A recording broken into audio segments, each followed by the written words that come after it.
50 सालों तक देश में राज किया, एनएसपी नहीं दे पाई। आज तो 250 रुपए किलो टमाटर बिकता किसान का। हाय हाय महंगाई।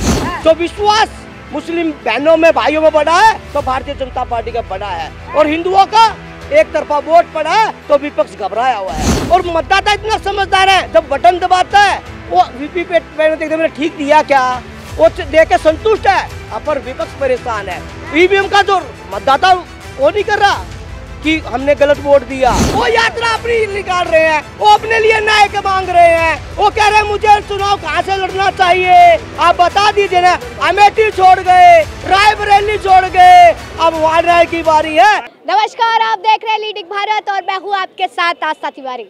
लगातार सियासी अगर देखा जाए, सियासत का एक नया पहलू देखने को मिल रहा है। अब जहाँ एक तरफ राम मंदिर और हिंदू मुस्लिम की राजनीति देखने को मिलती है, तो वहीं एक बार फिर से भारतीय जनता पार्टी पलटी मारते हुए देख रही है और शुक्रिया मोदी भाईजान का अभियान शुरू कर दिया है। तो यकीनन ये क्या कुछ देखने वाला है, आइए चर्चा करते हैं और क्या कुछ लोगों का कहना जानते हैं। क्या लग रहा है, क्या कुछ हो सकता है?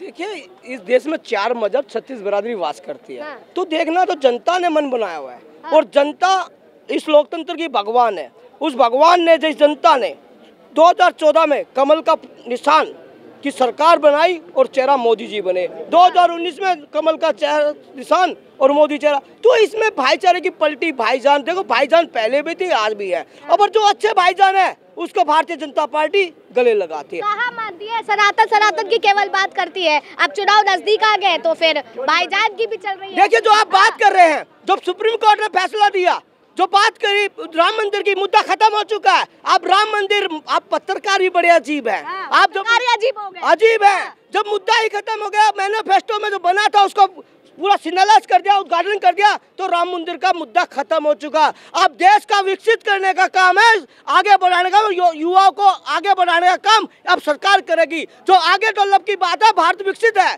शिक्षित बनाना। और जो बात करते हैं 50 सालों में इस देश में डॉक्टरों की लाइन न लगा पाए, अब देश के सरकार लग रहा है कि भाजपा की ये बात कहीं ना कहीं मान रही है कि मुस्लिम वोट उसके कटेंगे, इसलिए शुक्रिया भाईजान की शुरू कर दिया। देखिए, आप जब से ट्रिपल तलाक का मुद्दा माननीय प्रधानमंत्री जी ने और सरकार ने लागू किया था, तो ग्राफ बढ़ा है।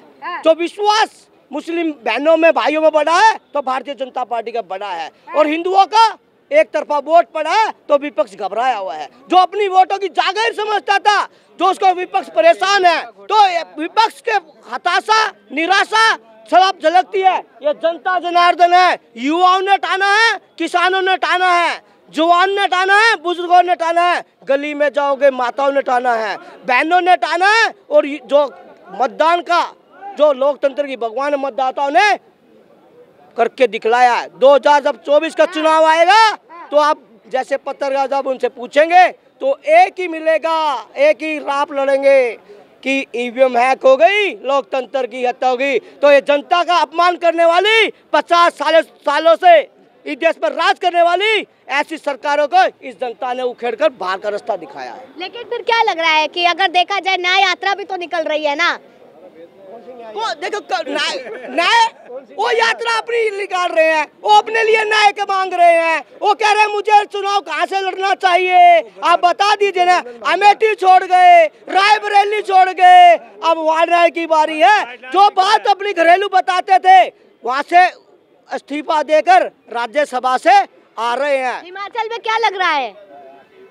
हिमाचल में क्या लग रहा है? जो अपने विधायक को साथ न रख पाते हो और आरोप दूसरों पर लगाते हो, ऐसे विधायक, इतने सस्ते विधायक टूट के जा रहे हैं तो दोष दूसरों को दे रहे हैं, तो जनता जनार्दन का अपमान है। और जनता का अपमान जनता नहीं सहन करेगी। जनता एक बार ही बेवकूफ बनती है। आपने एक गाना सुना, ये जनता है सब कुछ जानती है। तो इस जनता ने ना बहुत कुछ देखा है। इस जनता ने हर एक चीज पहलू को देखा है, हर एक वाच किया है। तो जनता बड़ी समझदार है। जनता ने जिसने भी धोखा दिया उसको बाहर का रास्ता दिखाया है। लेकिन फिर लगातार चर्चा तो यही आकर के घूम फिर के आ जाती है कि मुस्लिम किसके साथ खड़ा होगा। देखिए, मुस्लिम की बात नहीं है। आप मुस्लिम के हो, देखिए वोटर जो है इस देश में 4 मजहब 36 बिरादरी है, जिसकी परसेंटेज ज्यादा है। कितने परसेंटेज मतदाता के आई है वो आने वाले चुनाव में मतदाता बताएंगे। और मतदाता इतना समझदार है, जब बटन दबाता है वो वीवीपैट देखते मैंने ठीक दिया क्या, वो देख के संतुष्ट है। पर विपक्ष परेशान है, ईवीएम का जो मतदाता वो नहीं कर रहा कि हमने गलत वोट दिया। पर जो विपक्षी ना उन बाहर आके बोलता है हाँ जी भाई जी मैंने आपको दिया जी, आपको दिया जी।